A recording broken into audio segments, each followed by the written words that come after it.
Hi everyone, Ryan here from Fight Game Analysis, and today we are going to be talking about the upcoming fight between Rob Font and Cody Garbrandt. But before we jump into that, if you've been enjoying the content, please go ahead and click on the like button and also subscribe to the channel. Really appreciate your support. Alright, so we've got a great fight coming up here in the 135-pound division between up-and-coming Rob Font and former champion Cody Garbrandt. Now, it's always good to see these type of fights.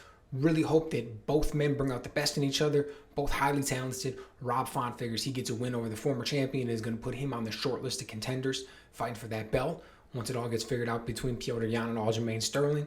And Cody Garbrandt, his sights are just set on getting the belt back, so you know he has to fend off a couple of the young guys, put together a couple wins, and then he hopes to once again get in there and fight for that goal. Really looking forward to this one. On the one hand, you've got Rob Font. A lot of the hardcore fans may have heard of him. Some of the others may just be getting used to hearing his name. He's a highly talented guy. Trains with the New England Cartel. Probably the most famous member out of that gym would be Calvin Kattar. So maybe you heard of him, but this isn't one of those long established gyms, American Top Team, aka something like that. But it is putting together some talented fighters, really starting to make its name on the scene. Rob Font is one of those guys. Now, I'll tell you, I really like his style. He comes out. He's a striker all day. You can tell that's what he wants to come out and do. He wants to keep it standing. He wants to bang. Particularly, he's going to want to come in there and use his boxing. His boxing is crisp. It is sharp. What I really love about him, what really stands out to me about his boxing is that jab. Man, you come out there, you watch the way he uses that jab, it is good. He's already long for the division. He's got like a 71, 72-inch reach. But not everybody who's got length, not everybody who's got reach necessarily knows how to use it. You know, so it's one thing to have it. It's another thing to go out there and use it effectively. But man, he uses it effectively with the way he uses that jab. He comes out there, he stays on it all the time. Man, keeps it in his opponent's face, keeps pressure on him, and keeps using the jab while he's applying that pressure. His opponent, it is hard to get a rhythm going. It's hard to get started. He's sticking it out there. It's long, it's crisp, just straight right to the point. Bang, man. It is good. You've seen the way he used it against Sergio Pettis, Ricky Simone particularly. Even against Marlon Moraes, even though he took him out in the first round, we saw how it was developing. Like, that jab is a very powerful weapon. He uses it extremely well. And then to build off of that jab, he's a power striker. You know, when Rob Font shows up to the gym, or when Rob Font shows up to the arena on fight night, his game plan is not to go out there and win a decision. He's not looking to rack up points over the course of 5 rounds and have the judges give him the nod. He goes out there and he throws those punches with bad intentions. He wants to get you out of there. It's a heavy right hand. I like the way he fights. He's been coming out and throwing kicks a little bit more recently. It's not really his style, not really his thing, but up until this point, he hasn't really needed to. Put together 3 impressive wins coming into this one. Like the way he's been looking lately. On the other side of the octagon, standing across from him, former champion of the division, Cody Garbrandt. It's funny, in a lot of ways, you think of Cody Garbrandt the same way. Before he even came into MMA, he was in high school wrestling, but what really stands out about his background is his amateur boxing.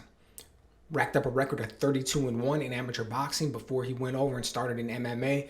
And that is really the story of his fighting style since we've seen him since he's been in the octagon. He likes to come out there and throw his hands. And the thing is, his hands are good. They are fast. They are crisp. He throws combinations really well. Puts his punches together. He's got fast hands and fast combinations. Not just single punches, but fast combinations. Very accurate. He has good vision. Likes to stay in the pocket. Likes to throw his hands.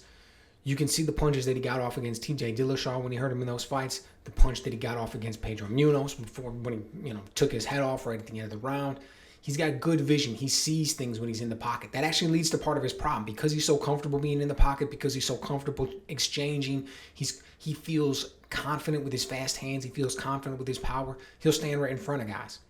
So while that led to him getting ridiculous knockouts on his way up the ranks, on his run to the belt, while it led to him landing big punches against TJ Dillashaw, those are also the ones that led to him getting knocked out. Being in the pocket too long, standing right in front of a guy, flat-footed, not moving his head, and all of a sudden he turns around and gets caught. 3 knockouts in a row. And even in this last fight, the one that he won, he got caught. It wasn't as bad, but he got stung a little bit. You could see it. He doesn't move his head. He's got some defensive flaws. Really good on his feet. Really good footwork, right? And as we all know, footwork, your feet, is the first level of defense. It's the first layer in what should be a multi-layered defense. But your footwork is the first one. And his footwork is really good. He's light on his feet. He gets a well round. He understands angles, knows how to move around the octagon, knows how to put himself in position. But that doesn't exactly make him defensively responsible all the time. I mean, we even see him move his head a lot. We even see him actually utilize head movement a lot. He's made people look bad with the way that they miss punches. I mean, when he is on, when he is sharp, man, Cody Garbrandt looks so good. And in his last fight, he was actually really on and he looked really good in moments. But I don't know. I feel like there's just a little bit something missing, right? I worry about those defensive flaws. I worry about what drags him into those dogfights and makes him want to stand right in front of a guy in exchange. You know, he likes to counterpunch and he's standing back, and then all of a sudden he sees it, boom, and he explodes. And he starts and he goes in there and he tries to land. But that's also the exact same moment when he gets caught with stuff, because he sticks around just a little bit too long, watches his work, wants to land one more shot. And that's going to be tough against a guy like Rob Font, who's got really fast hands himself, who lands with power, who also feels very comfortable with his boxing.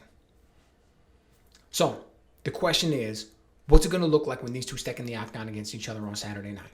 The first thing that comes to my mind is the distance, the space. Where exactly is this fight going to take place? Cody Garbrandt is very comfortable playing the counterpuncher. Rob Font loves to come out there and apply pressure and keep you on your back foot and back you up against the octagon. So I think this fight, that's primarily where it's going to take place. I think Cody Garbrandt is going to be backing up. I think he's going to be comfortable standing in front of Rob Font for the most part, utilizing a little bit of lateral movement here and there, and Rob Font is just going to be on him in his face, applying pressure. Not, crazy, ridiculous pressure like he's Clay Guida or something and he just wants to turn this into a grappling match and get into the clinch. He wants to manage his distance. This is going to remain a striking affair. But he's going to be on the front foot. He's going to be the one with his front foot on the black line. And Cody Garbrandt is going to be have his back just a couple feet off the cage.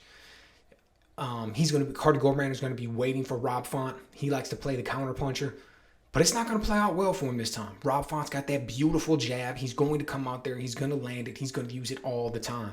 And I think Cody Garbrandt's going to have some real trouble with it. He's going to find it hard to counter because of how long Rob Font is and because of how good he is with his footwork, being able to take a half step back and counter with that right hand himself. And that's the other thing. When Cody Garbrandt does try to explode and he does try to counter, yeah, he's got fast hands and yeah, he's got fast feet and he'll be able to move quick.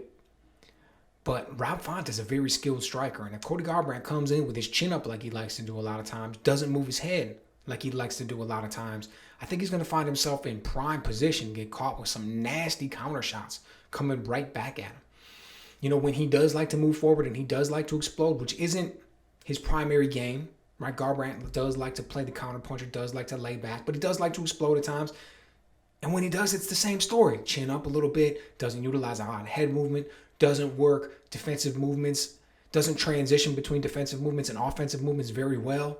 So I think he's gonna find some trouble there. I mean, he doesn't manage the distance well. We've seen his front leg get torn up. Does he have a great jab? Yeah, when he utilizes that jab, it looks real good. But guess what? He doesn't use it that much. He's not really a master of controlling that gap and controlling that distance. He's really good at closing it because he's athletic, he's explosive, but he doesn't manage it all that well. He's only got a 65-inch reach. He doesn't always even punch straight, which would be utilizing that reach to the most point. So I see Rob Font taking this one. Don't get me wrong, Cody Garbrandt is incredibly talented, punches hard, super fast hands. He's definitely live, can win this fight for sure. But the last time I checked the line, both these guys were coming off at -110, which is about as coin toss as you can get, right? 50-50 fight. And I definitely think that Rob Font should be the favorite going in. So I do like the odds. But be careful if you want to put anything in this one, because like I said, Cody Garbrandt is live. He can come out there and just one punch basically anybody in the division, except for TJ Dillashaw apparently. So, but let me know what you guys think. Is this going to be another win for the former champion and Cody Garbrandt? He's going to start to make his way back up the ranks, hopefully contending for the title sometime, I don't know, early next year? Or is this going to be a number 4 in a row for Rob Font? He's going to put the former champion in with another check in the loss column, and he himself is going to work his way towards the title shot.